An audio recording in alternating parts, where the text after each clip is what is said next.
Dili sa iyo ang paghatag sa balita ilabi na sa kahimtang karon ug dili usab lalim ang paghimpos sa kasayuran kag kinahanglan ninyo masayran gikan sa nagkanain-laing sidyanan ug online platform sa talagsaong higayon.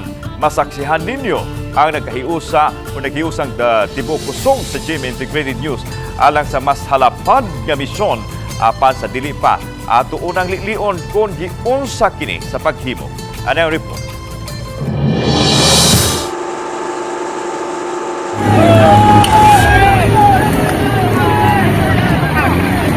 Taliwa sa katalagman. Sa kinaiyanhong hulga.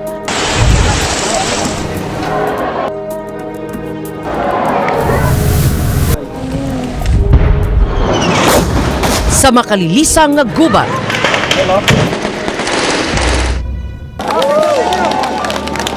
Kauban ninyo ang GMA Integrated News sa unsa mang hagit sa kinabuhi.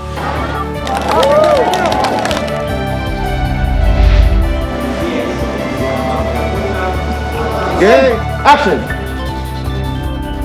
Sa usa ka talagsaong higayon, nagkauban ang tanang personalidad sa GMA Integrated News. To end, action! 24 oras. Gikan sa telebisyon. Rolling, go! Saksi!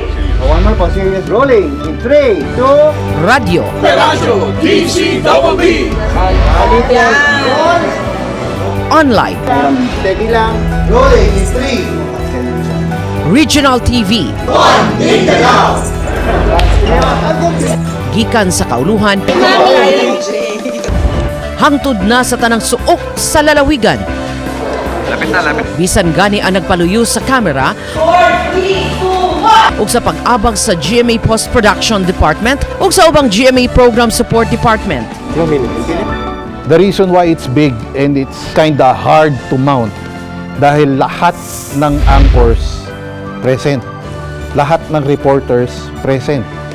Napakasimpleng shot, pero napakahirap gawin. We went to 3 provinces, hinatak natin lahat ng mga reporters, lahat ng mga radio reporters and radio anchors, and yung anchors ng bawat regional stations, pinagsama-sama natin doon. This was a massive production endeavor involving many departments in the network.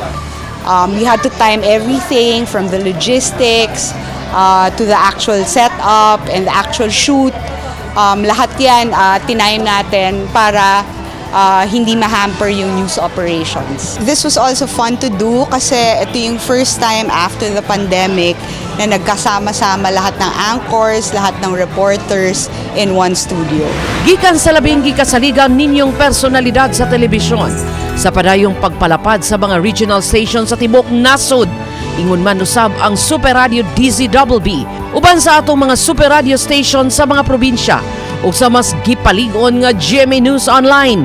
Padayunon namo ang gipalapdan ug mas gipalig-on nga paghatag sa dekalidad nga panerbisyo, matinud-anon ug kasaligan gikan sa hiniusang kusog sa GMA Integrated News. As GMA Post-Production with its full arsenal of techno-creative and technical services, we fully support the bigger mission and vision of GMA Integrated News. We provided our best people, our state-of-the-art technical resources covering production, video editing, music creation, sound design, visual effects, and color grading for this major undertaking. Nagsimula lang yan with an exchange of ideas with OBA. Now, nandito na tayo. We're launching the GMA Integrated News Omnibus Plug. Being the most trusted news organization in the Philippines is a great responsibility. The multi-platform campaign of GMA Integrated News, which is mas malaking misyon, mas malawak na paglilingkod sa bayan, strengthens our commitment in embracing a bigger purpose to bring fair, balanced, and accurate news to a much broader audience as the news authority of the Filipino. Sa pagbukas sa bagong hugna, makalaom kamo nga matubag namo ang mas dako nga misyon, mas halapad nga pagpangalagad sa nasod. Kami ang inyong GMA Integrated News, ang news authority sa mga Pilipinhon.